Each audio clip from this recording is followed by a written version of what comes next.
on the amendment? All in favor of the amendment? Any further discussion on the motion as amended? Okay. Councillor Itzan? Thank you, Your Worship. Just kind of curious, I read through the materials and see that the design review panel worked with the applicant and seemed to be relatively satisfied. But still, at the same time, it being a property that admittedly is set back fair ways from the highway, is still sort of in terms of that area, gateway site to our community. I'm just wondering to what extent the design reflects the same standards also recently applied or the west side of town for the Roseland building. And I recognize that this is a car dealership, and I recognize that GM has certain standards, but I'm just curious as to there didn't seem to be the same sort of level of discussion in relation to the design elements of the building. I'm just wondering if staff have any comments as to the differences. Your Worship, I'd like to refer you to page 41 of the agenda, Appendix 8, Highway Corridor Development Preliminary Guidelines.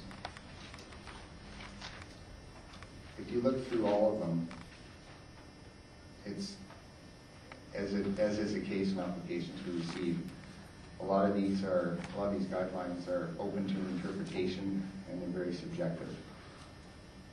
I think the two important ones here are Objective 6.7.3, to provide an appropriate level of building and site design that contributes to a positive impression of Salmon Arm along principal highway corridors.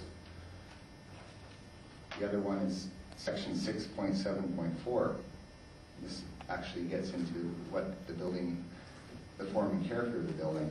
Portions of the buildings visible from the highway shall contain architectural relief in the form of design features addressing varying roof lines, glazing, entrances, business-specific. Guidelines are open to interpretation and they're very subjective. I think the two important ones here are Objective 6.7.3, to provide an appropriate level of building and site design that contributes to a positive impression of Salmon Arm along principal highway corridors. The other one is Section 6.7.4. This actually gets into what the building, the form and character of the building. Portions of the buildings visible from the highway shall contain architectural relief in the form of design features addressing varying roof lines, glazing, entrances, business-specific signage, exterior finishes, etc.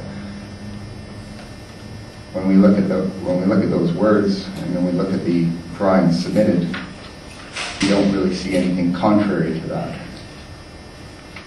As far as requiring peak roofs, wood finishing, river rock, stone, those are details that aren't addressed in these guidelines for them.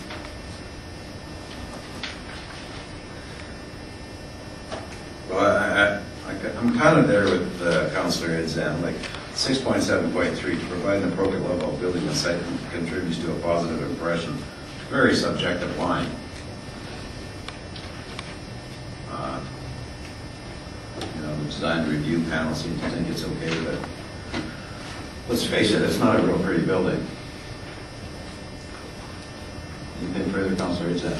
Well, I guess the real question there comes to if those types of guidelines need to be more clearly specified. Obviously, it's a little late to do that right at the moment, but to what extent would we have to, would we have to change the OCP specifically to get those elements reflected in the highway commercial zone? And just the comment is that I've had several developers in our community tell us more recently that we should be a little more stringent in our application of some of the guidelines for design elements. And when that comes from your own building community, actually it seems to be something worth listening to. But I'll leave that for now. Councillor Lyson. Yeah, I agree. I'd like to see this set. If you look at 6.7.2, to provide an appropriate level of building and site design that is compatible with adjacent land uses. That's pretty easy to do in this area. It's got not too much around it. We're trying to energy with the Wild Woodsman building to welcome to town, and if we set the bar high on it like that, then everyone else is encouraged to also achieve that high level. And I don't think that we're quite setting the bar high enough development. I think this is our much first development on this end of town. Should be setting the standard quite high for aesthetics for this building, not only to welcome people to Salmon Arm, but so that we can apply 6.7.2 to the other people to provide an appropriate level of building and site design that is compatible with adjacent land uses. Salmon Arm GM takes it to that next level and says, here's our building. What a wonderful building it is. We're very proud of it. It's matched everything in Salmon Arm, and it's aesthetically very pleasing.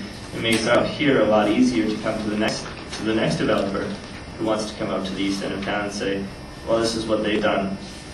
Match it or make yourself comparable to it or better.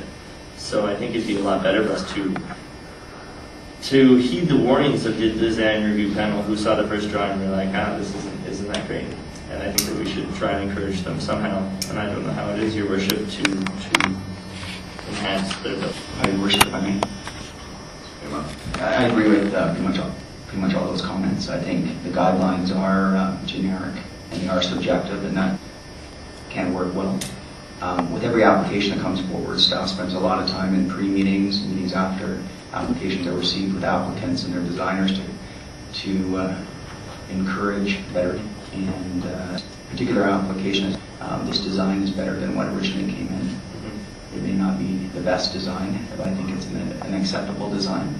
And part of that comes down to the applicant and agents as well, and particularly dealing with what I'd say larger commercial entity of decisions made for design outside of the local community, maybe in Toronto and other places. It's often difficult to come up with design details that are maybe, and this one has been worked through as much as it was going to go. The applicants weren't interested in going any farther, and staff acceptable. Could it be better? I think it could be better. Guidelines, and therefore it's being recommended by staff and it's before council at this time. Having said all that, the agent for the applicant is here, and he may wish to answer questions about the design of the building as well. His name is Don Matheson. Mr. Matheson, did you wish to care to comment on this issue at this point? Thank you.